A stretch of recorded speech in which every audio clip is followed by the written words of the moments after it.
Jordan! Iain! Who had a dream so vivid that they were bitten by a radioactive spider that they woke up believing they actually had spider powers, jumped from their third-story window intending to web shoot off into the distance, only to wake up 3 weeks later in the ICU? Olivia Newton-John? No. 2 guys.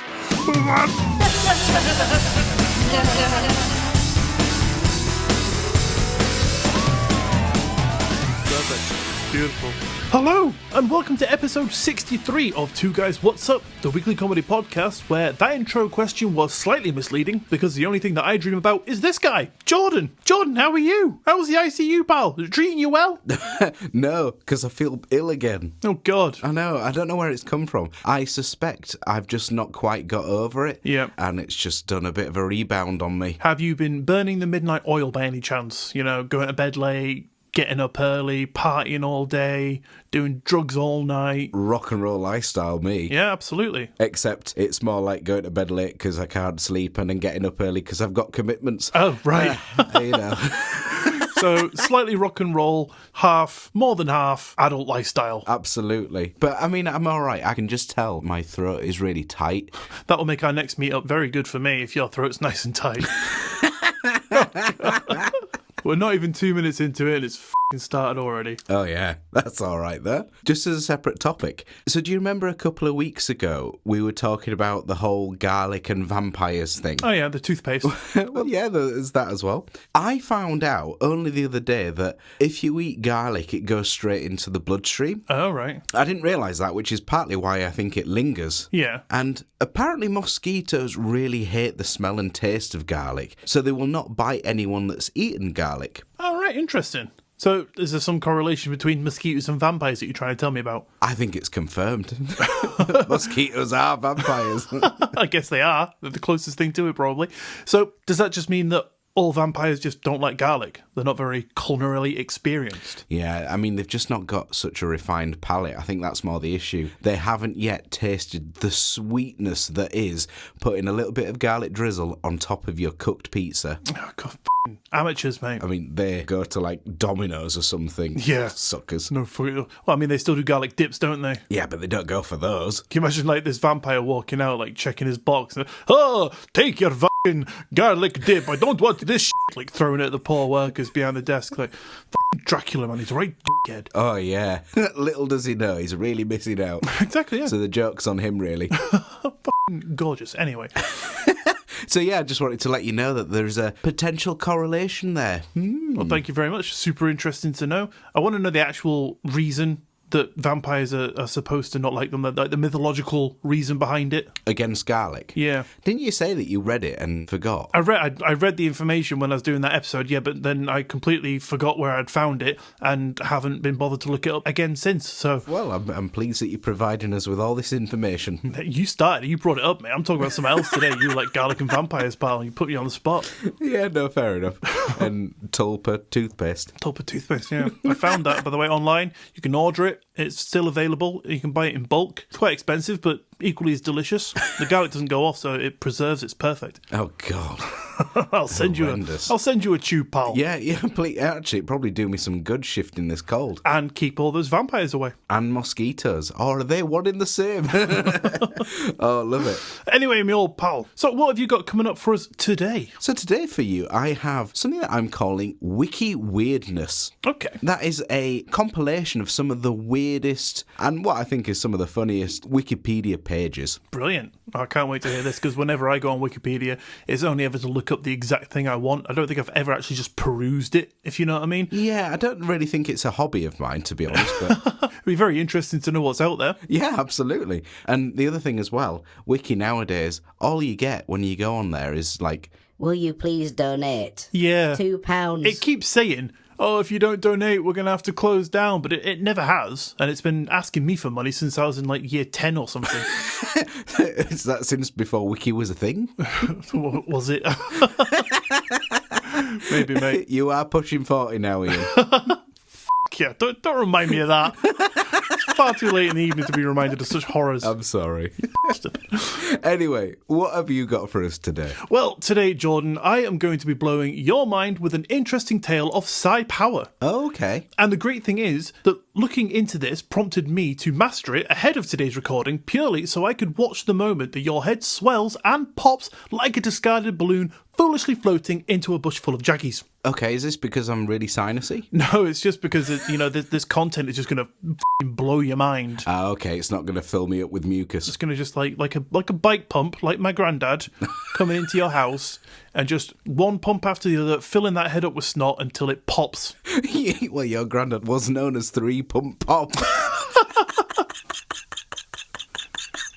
Oh, God. So, Jordan, based on that little clue there, can you guess what the topic of discussion might be today? Unfortunately, I've got a terrible image of your granddad. Well done, Jordan. That is correct.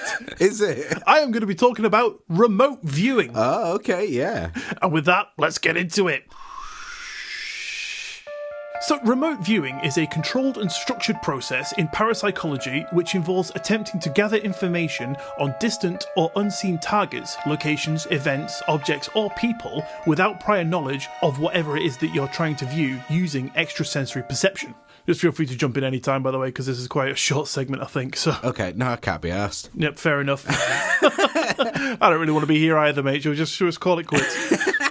There is an interesting thing, though, actually, that, this is many years ago now.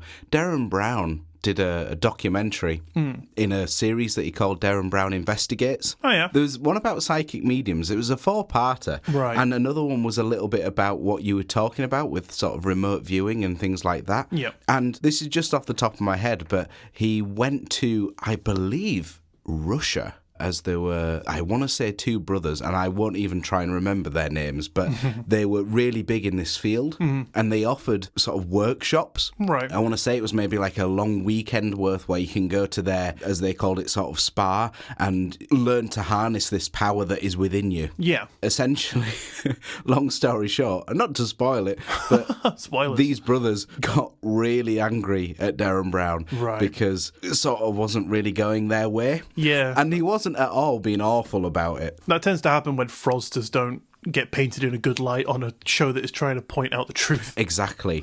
And Darren Brown was literally just asking for what should be really simple because their claim was that they could levitate Right. with this power. Okay. And it was sort of like, could you show me something easier than that? You know, if this is the highest power, can you do something that's really simple? Yeah. And they were like, oh, your negative energy will stop this from working. And I Of was course, like, okay. yeah. Simple go-to explanation for an out there. Exactly. And it's the same with a lot of fraudulent psychics as well, isn't it? Yeah, just people trying to make money, unfortunately. Yeah, money. That thing again. That f***ing dirty thing. But I love it. Well, unfortunately, it's what makes the world go round, so everyone needs it. I'm afraid. Anyway, sorry, carry on. Not a problem. So, remote viewing is a massive subject, so I thought for this episode I would just focus on how it got its big break into the mainstream. Okay, fair enough. So, in remote viewing's origin story, there are 3 main names. Hal Puthoff, who was a physicist and also involved in research on advanced propulsion systems and zero-point energy. Puthoff co-founded the remote viewing program at Stanford Research Institute, or SRI, along with our second big name, Russell Targ, who was also a physicist, a laser scientist. He loved parapsychology, he was an author, and he worked with Puthoff on investigating our subject today. And the third is Ingo Swann, who I will discuss a little bit later. What, are you a bit put off discussing him now? Oh, that's very good, Jordan. Hell, despite the sore throat, you're still on form. Just my nature. So, Jordan, picture this. The 1970s is happening. USA's first space station Skylab is launched, Apple is founded, and the Vietnam War comes to an end. But the Cold War is dragging on, seemingly with no end in sight. And, the CIA received information that the Soviet Union is undergoing experiments and tests looking into the paranormal world in order to try and gain the upper hand. They wanted a skill that no one else had. Imagine a group of super Soviet Union spies who could watch what you were doing without getting out of bed in the morning. They could sit in on a super secret American meeting while eating their breakfast, use focused mental energy to stop missiles, disrupt satellites, and read all of your country's documents, all while sat on the toilet having a whack. Oh dear. This concept put the willies up the CIA, and in the early 1970s, they lobbed $50,000 into trying to get some super-sized spies of their own. That was such an interesting choice of phrases that you used there. Oh, go on. So they're doing all this while having a whack on the toilet. Yeah. And then you followed that with this concept, put the willies up the CIA. Yeah, that means that they got scared. They were like, oh, shit, they got the willies. I understand that, but you're just speaking about wanking. They're separate topics. Like, one's having a wank, one's got the willies. They both technically got the willies. Oh, wait, yeah, now I hear it. Yeah, I get it. Sorry. Oh, no, great choice of writing. Oh, thank you very much. I'll accept my Nobel Peace Prize. So, tests took place at the Stanford Research Institute. They initially enlisted a group of individuals who claimed to have psi powers. They were discreetly brought in to showcase their gifts. However, consistency didn't seem to be one of them.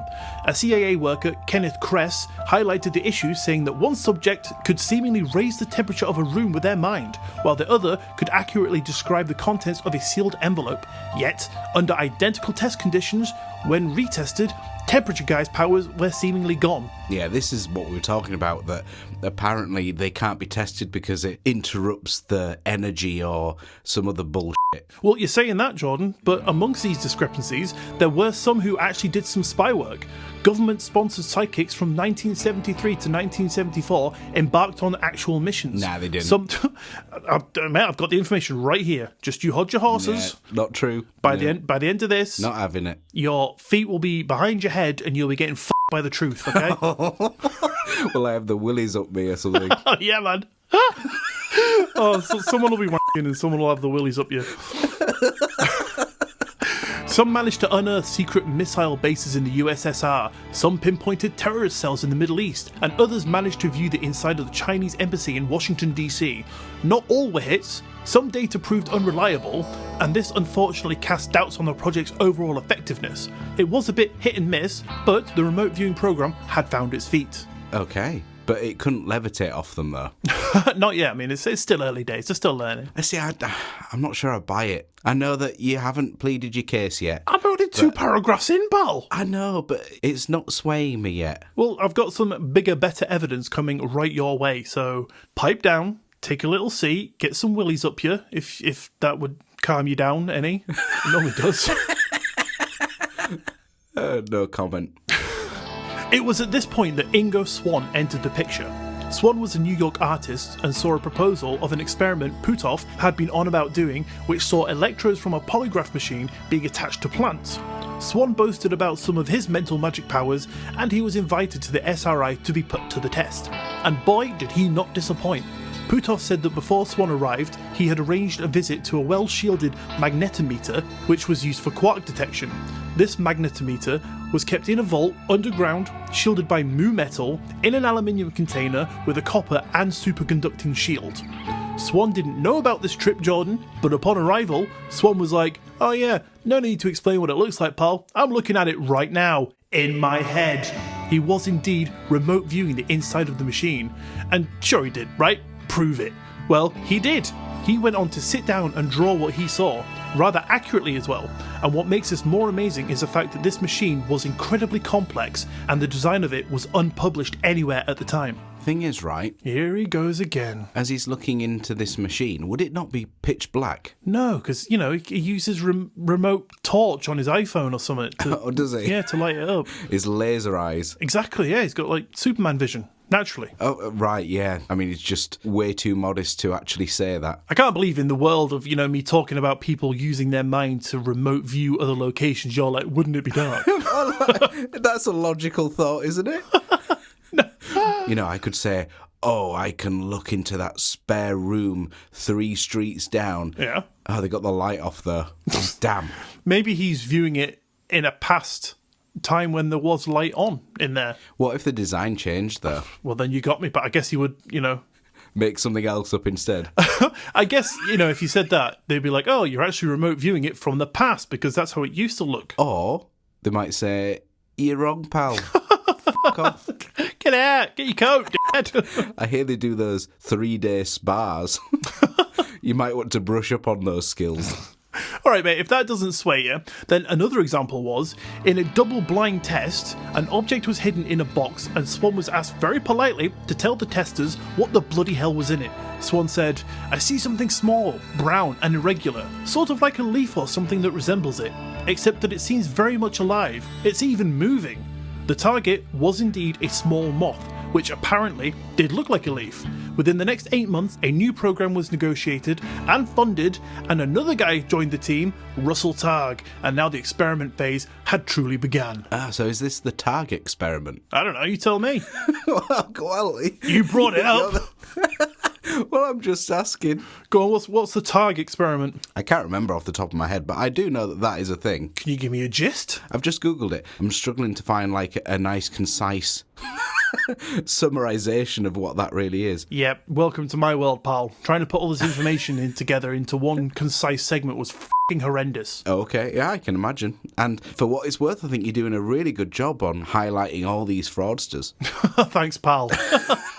Well, that's them all named now, so I may as well just not go on. No, do continue. But I will go on. The testing process stepped up a notch. From trying to view what was inside a box or an envelope, to trying to view targets in and around their local area. And one day, Swan was like, man, f*** this shit, my guys. He says, let's go mad, let's go big. NASA are planning a flyby of Jupiter, right? And the other guys were like, yeah. And Swan goes, how about I remote view it before it gets there, and I'll tell you what I see first, and if I tell you something NASA confirms, then this shit's legit, right? Right, Jordan? Lucky guess? No, absolutely. It's the complete opposite. Let me tell you why. Oh, they got it wrong. No. Well, Swan did report seeing a ring that was floating around the planet, and he thought he'd failed. He proposed that he'd accidentally remote viewed Saturn, and everyone was like, shut up, Swanee. Just like you, Jordan, they said, you're a no-good hacky sack bastard. Oh, yeah, that's what I said. And that would sound like oh, I've got it wrong. I'll just blame it. Oh, maybe I accidentally remote viewed this instead. Maybe he's like trying to dig himself out. Oh, maybe I remote viewed inside the planet and it's pitch black. But Jordan, just as you're about to do, they all ate their words, because when news came back that the flyover mission was a success, Swan was indeed right. There was actually a previously unknown ring spotted around Jupiter. So, lucky guess? Well, you got to say now, Jordan. Real lucky. Nah, that can't be a lucky guess, because if he was just like, oh yeah, right, I've looked at Pluto and it's got a cabbage floating around it, and they did a flyby of it and then actually saw a cabbage, that wouldn't be a lucky guess. That would be like, yep, must have actually seen it. Fair enough. What they failed to also say was that there was a deck chair floating around as well, and a basketball. Yep, I've actually written in my notes here that Swan said those exact things were there as well. Oh, did he? Yeah. Mm-hmm, yep. It's because I was remote viewing through him. You were remote viewing him doing it. Well done. I'm so proud of you. From the past. Well, I'm very proud of you. I'm going to put those skills to the test in about 5 minutes. Okay, no, bring it, because I know that I'll get it right. Well, I can't wait. So over the coming years, until it was ceased, Puthoff, Swan and Targ and the SRI remote viewing program yielded remarkable experimental results, showcasing the potential of remote viewing as a tool for accessing information beyond the limitations of our conventional senses. So Jordan, it wasn't 5 minutes, it's 30 seconds, but with all that said and done, it is said, as you said, that anyone can do this. And I think you know where I'm going with this, Jordan. Yeah, go on, test me. We are going to give it a go right now. I have something here on my desk, in my hand, and I would like you to remote view it for me and tell me what it is. Okay. So before you do, the steps are simple. You need to close your eyes, quiet your mind, call the target to your mind, try to get a bird's eye view of the target, and most importantly, don't overthink it. Don't second guess yourself. Don't try to imagine what you think it might be. Just describe what comes to you. Colours, shape, purpose, anything like that. Okay. So Jordan, your target is my desktop. I would like you to tell me, in your own time, what is in my hand. Okay. So I'm doing this for real. Yep. I've got my eyes closed. I'm imagining that I can see your desk from above. There's a silvery object. I think you're looking at my Mac there, mate. Oh, sorry. Concentrate on my hand, please. Okay. No, it's not my penis. There's a silvery object. It's something you shove up your ass. It's too small for that. All joking aside, I don't think this is right, but the first thing I had in mind was a carrot. Ooh, you know what? That's weird. Because, do you want to give it another go first before I tell you what is in my hand? So I imagined a little carrot, like orangey, kind of long. So potentially maybe like a pen or something like that. No. Okay, that's fine. You know Ingo Swan, pal. Sorry about that. Oh, okay. What I am indeed holding in my hand at this very moment in time is a tiny little cow. Is a cow? Tiny little cow, yeah. Okay, interesting. So that was very wrong. Well, you went car, and I was like, oh, he's gonna fucking say it, and then no, you went for carrot instead of cow. I was like, oh my god, it's actually fucking worked. But then no, Imagine if it did though. That'd have been great. It's a little tiny cow that I got, which was part of a alien abduction little desk toy that my wife got me for Christmas one year. Oh, okay, I see. And it is a fucking tiny. It fits in like the tip of my finger. It's so small. Oh wow, okay. Don't be losing that. Oh no, it sits in front of my cards. Almost like a protector. Like a happy little guardian. Yeah, exactly. Love it. What if I would have said a guardian? Well, then you'd have got it right, and you would have gotten the prize money that I had in my pocket all along waiting for you. I didn't want to skew the results by telling you that was a thing, but yeah, I had like 30 grand in my pocket waiting to give you if you got it right. Oh, really? Yeah. All in one piece. And I don't want you editing this to make it sound like I said, yes, Jordan, that is correct, carrot in my hand. Well, you know what I'll do. Shit! All joking aside, the first thing I had in mind was a cow. My god, it's actually fucking worked. You got it right. I told you, Ian. I ain't no fraudster. But that is the end of my current telling of anything to do with remote viewing. Box. Oh. Didn't ask for your opinion, mate. I know where you stand. You can shut your face, you naysayer. I mean, it's a very fascinating topic. I'll give it that. Yeah, I mean, there's so much more information. I mean, like, they initiated the Stargate project. There's the Monroe Institute, which is a more recent incarnation of remote viewers, and they put out a lot of information, so it's all worth sort of looking at. And maybe one day I will sway you, Jordan. Maybe one day you'll be on my side. Until then, you're no longer welcome in my house. Okay, fair enough. At least we're doing this over the phone. You can remote view it from a distance, but until you say it's true, you ain't coming in, pal. No more cups of tea with a quick sucky for you. Oh, I'll tell you what, I believe it, all of it. Oh, sweet, mate. Come on over. Interesting. No, thank you for that. I found that interesting, despite not maybe fully believing it yet. Yeah, you really weren't on board from the beginning, were you? I don't know, it's never something that I thought is true. That's because you watched that Darren Brown thing, and you were just like, oh yeah, because Darren says it's Darren, what's his face? What's his name? Darren? Doran? That's the one. What, Doran? Yeah, that'll do. Because he says it's bullshit. Oh, us card magicians, we got to stick together. Yeah, that's it. You know, you got to have the back of the guy that buys you a cocktail. I forgot you guys with bezies. So, yeah, it's a little name drop there. If you don't know what we're talking about, please go back to episode 2 or 3, where Jordan talks about how many magicians he has met in his lifetime. One of them being Mr. Doran Bron. I always get his name wrong. Anyway, tell me some Wikipedia. Just some Wikipedia? Nonsense. Okay, yeah. Okay. Just type it in, start reading. So, to all you curious cats and quirky kittens, today I'll take you on a wild ride. Where did that intro come from? I don't know, it just felt good. Loved it. Through the labyrinth of the internet's strangest genuine Wikipedia pages. So buckle up, Ian. Are you ready? Oh, I'm f***ing buckle, pal. Good. I had to move into my car because that's the only place that I could think of that has a buckle. So you can wear your car. Yeah, no, so I can wear my seatbelt. I shall not be doing any walking because, as we established, that creeps me out. It does, doesn't it? Yeah. Yeah.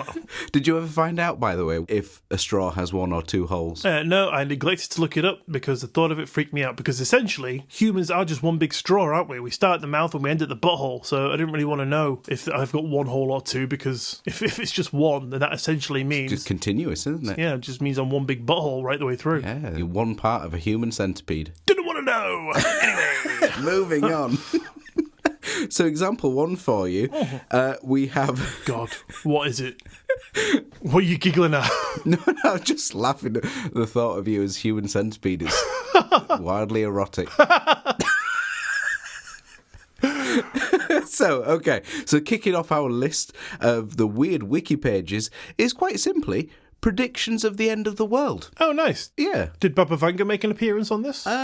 She probably did, to be fair. I just didn't get that far. I'm sick. I only read 1 paragraph in. I only read the title.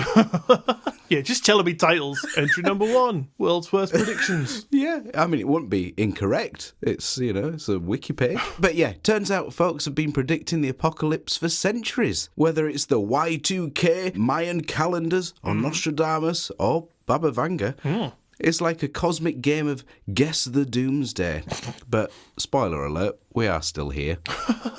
Little tip for anyone that wants to predict the end of the world. Never predict a date in your lifetime, because you will just be proved wrong. Yeah. You could be the unlucky sod that ends up living forever, though. Well, no one else will know that, will they? All the people that know me will pass on, and I'll just be like, continuing. Yeah, no, but if it's in literature, everyone forever is going to say, look at that fucking knobhead. I see what you're saying. So you predict the end of the world, you're wrong, and then you are, unfortunately, the one person in the world that lives forever and are forever heralded as a fucking idiot. Yeah, that's the one. Nice. I'd take that, free life. I'd just be like, yeah, well, I'm going to see the next century. You're not. Yeah. Little do you know, though, it gets worse. Oh, I know, mate. I've been here for nearly 40 years, as you so kindly pointed out earlier. I know it gets worse. Oh, I love this light-hearted podcast. Just to take people's worries off the mind. That's the comedy of it. People just laugh at our misery. Yeah, that is true. And there's a lot of it. There's a fair amount to go around. If anyone would like to take just 1 ounce of it from my shoulders, I would be eternally grateful. And it ain't going to be me. It's never you. And example number 2. Simply lists of sandwiches. Okay. So, yes, this is indeed a wiki page. So it's culinary journey through the world of bizarre sandwich creations, from banana sandwiches to the American classic peanut butter and jelly to the slightly daring Luther burger. The is that? So it really weirded me out at first because I thought this sounds horrendous, but actually it's the real name of a donut burger. I guess you've seen that before. Yeah, unfortunately that has crossed my eyes. I would never want to indulge in such a fucking weird thing. I mean, you know about my distaste for sweet and normal. Yeah, I mean, the thing is, these Luther burgers, they also use iced donuts, and that just feels even more wrong. Yeah, that sounds very strange. I mean, I love burgers. I am a massive burger fan, but to have that in a donut is just way. I mean, like with the lettuce and the onions. I mean, with the sweetness, not my cup of tea. Yeah, not my burger. Barbecue sauce. No, God, no. I mean, separate. Have a burger, have a donut. Great, jobs are good. And together, no thanks. Yeah, it seems wrong for me as well, to be honest with you. And I'm not normally very fussy. I know, mate. You'll take anything in your mouth. But back to the sandwiches. Yes.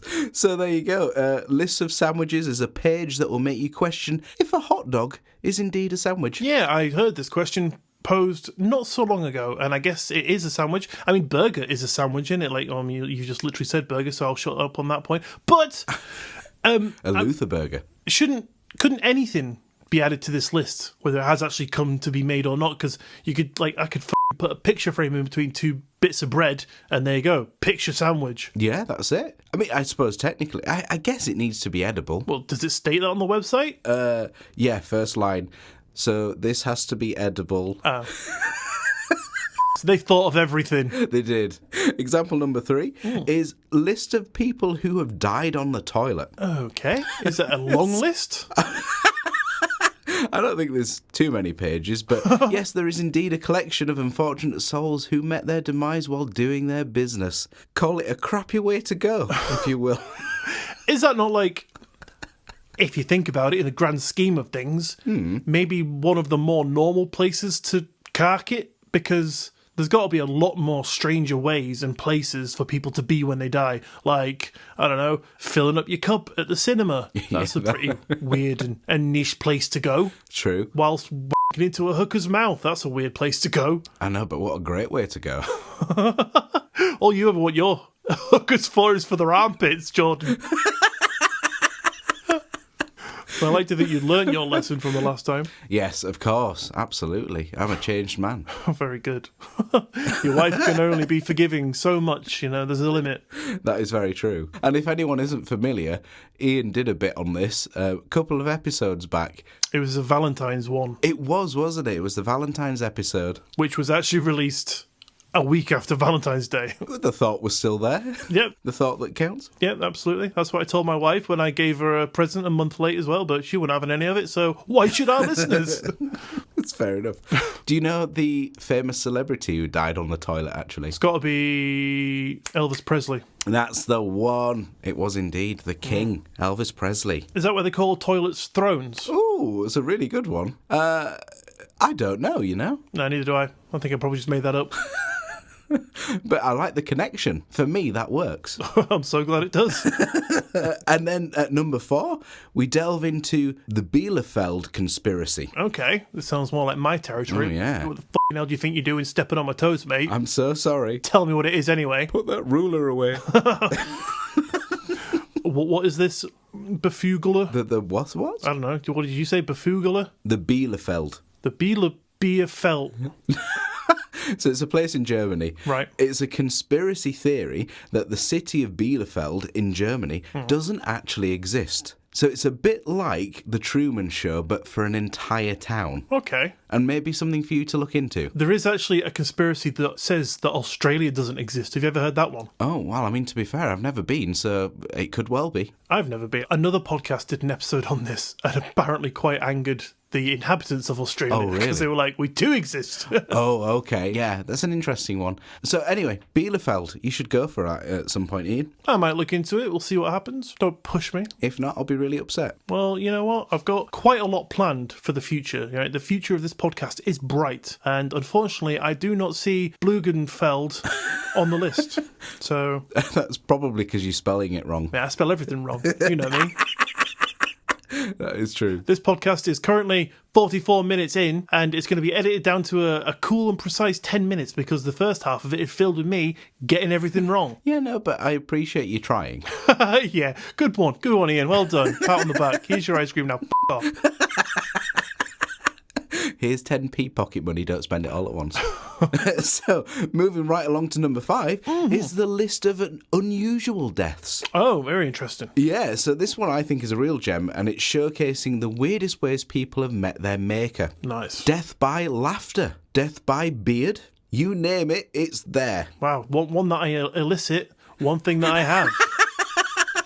That's very true. Oh dear, you better be careful, especially if you go to the toilet after. Well, the ironic thing is that the laughter is usually elicited because of my beard. Oh, I see. So they're very much joined. It's quite depressing, actually. No, I'm really sorry. I think you'll be all right, though. It'll be fine if you just stop laughing at me because of my beard. That'd be nice. I don't apologise for it. Just stop doing it. I can't. It's just, I look at it and I just burst out. Yeah. It's the skunk It's the part of your it. wife calls it. That is brilliant. Oh, that's so good. So, yes, forget about going peacefully. These folks went out with a bang, and definitely something I plan to speak about in an upcoming bonus episode. Oh, brilliant. Can't wait to hear that. Yeah, the weird demise of people and unfortunate deaths. What's it often called as well? Darwin Awards? Yes, Darwin Awards. I think that would be a really fun segment, actually. Yeah. At number 8, we have micronations. So these are tiny self-proclaimed nations with all the pomp and circumstance of their larger counterparts. So if you've ever dreamed of being the ruler of a country the size of a postage stamp, then this Wikipedia page is indeed for you. Why? Why would you want to do that? I don't know, it's a thing. Wouldn't you want to be the ruler of said nation? And that nation is the tiniest thing you could imagine? I'd at least like an acre, somewhere to build a house, start a little army camp of warriors for my nation, to fight against the outside invaders should it come to it. I don't want a postage-sized stamp. I can't even live on it. Yeah, you only get a little bit to put your big toe on. My pinky toe wouldn't fit on that. That's very true. What size shoes do you wear? A little bit of interesting information about me. I have size 14 feet. That is ridiculous. F*** off. Fucking canoes. I didn't intentionally grow them this large. They just happened. Yeah, okay, fair enough. So mine's like size 10. Right. And Freak. like you surely cannot go to any shops, can you? No, I literally have to go to a place in town that sells skater shoes that I have been wearing. Not the exact same pair, but I have been wearing the same brand since I was about 14 because they're the only shoes that I can find that are comfortable, fit for everyday purpose, and within my price range that I can wear, that fit me. I assume you don't mean roller skates or ice skates. Yeah, of course I do. I get everywhere super lightning fast. Yeah, it's sort of weird. I never see you actually really moving your legs. I just glide from place to place. How helpful would that be, though? I mean, it's helpful. It's great. Thing is, as well, size 14 shoes, you can just barge people out the way. Exactly, yeah. Just put one foot out in front of the other and just like use it as like a bullhorn, is it called? Just fucking part people, you know. Yeah. It's great. Oh, I love it. You can warn people 2 meters before you're there. Penultimately, we have toilet paper orientation. Right. Okay, right. Yeah, do you know this one? I kind of imagined when you said that, like a toilet paper boss, like with like a group of people, like welcoming them to the job. And it's like, welcome to toilet paper orientation. But then my mind like snapped to awareness and I realised that you meant the toilet paper backwards or forwards on the toilet roll stand. Is that what you mean? Yes, that is exactly it. Although Thank you God. could say, with your first thought, would that technically be enrollment? Oh, you still here? You still with us? I am. Hopefully everyone else is. Oh no, they've gone. They've gone. Yeah, Long fair gone. enough. It's just you and me now, pal. Say what you want. Fair enough. So, believe it or not, there is a heated debate on whether the toilet paper should hang over or under. Okay, I can settle this. Go on. I have seen the actual patent for the design of toilet paper on a toilet roll holder that was given into the patent office, and it shows that it is over, hanging over. So that is how it was intended to be from the beginning. So everyone that does it backwards, you're wrong. So, in other words, you mean furthest away from the wall? Yes. Yes, and that is how I would do it. My wife disagrees, because apparently it's more comfortable to brush your hand against the wall. Okay. Whatever floats the boat. But I'm in a similar position, right? My wife thinks it should go against the wall. I think it should be hanging over the front. But my wife once said to me when we went to visit her sister that every time she goes to her house, she reverses the toilet roll to put it against the wall because it pisses her off. Right. So since then, I have always had it in my mind that my wife likes it hanging forwards.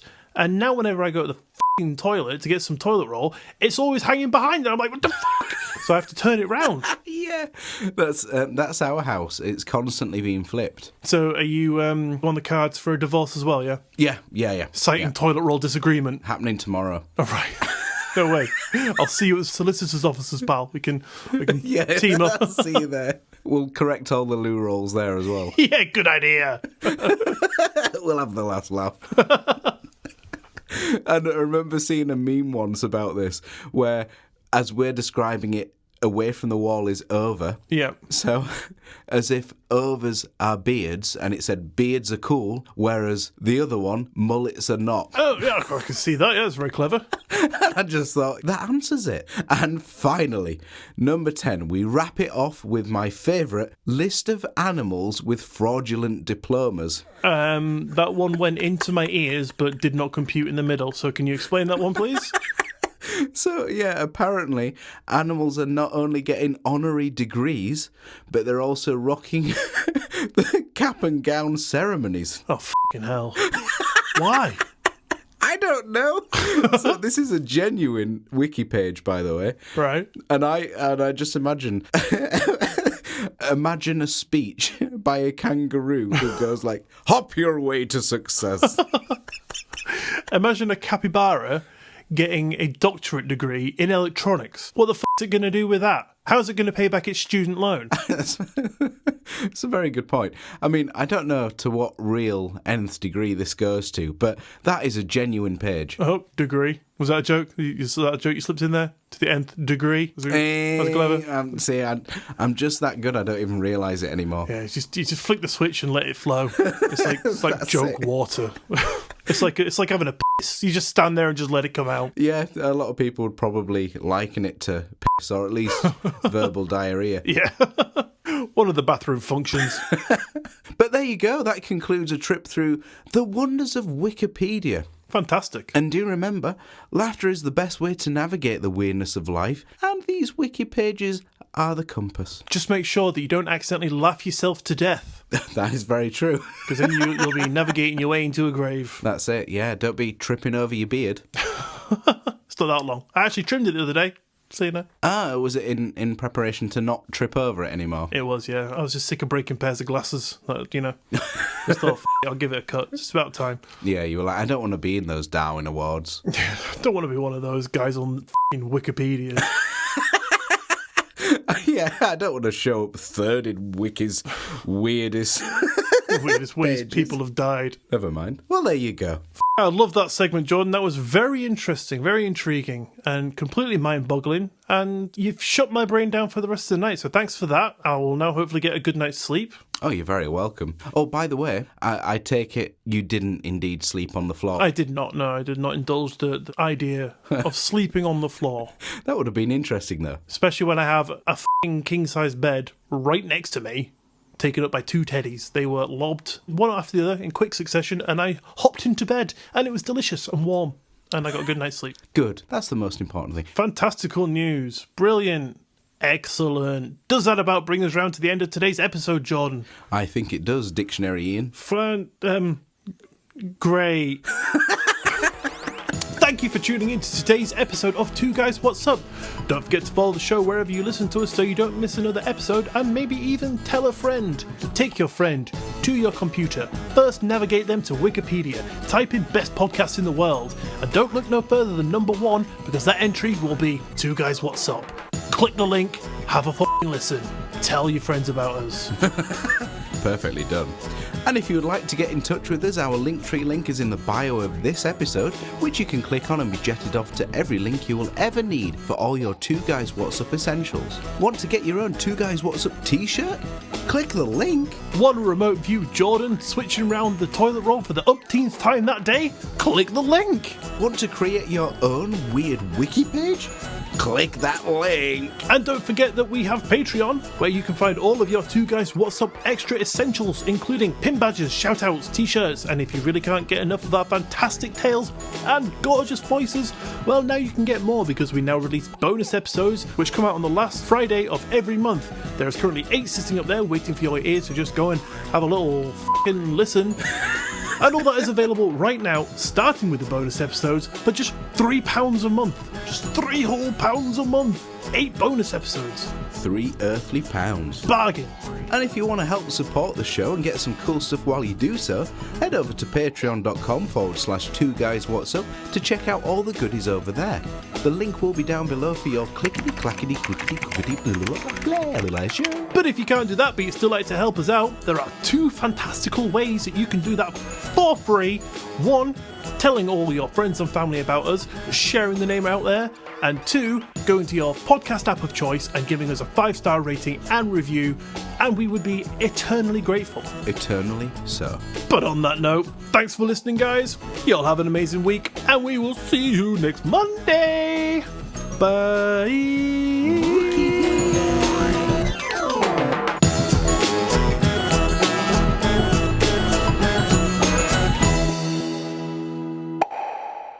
So, in remote viewing's origin story, there are... off. Are there really? Accidentally. I clicked the button Was and then... that Russian guy? Vladimir off. That's what works. So, in remote viewing... I've done it again. I don't like the way this is going already. I do. US... Fuck. Get it together, you bastard. Who's the one that's ill?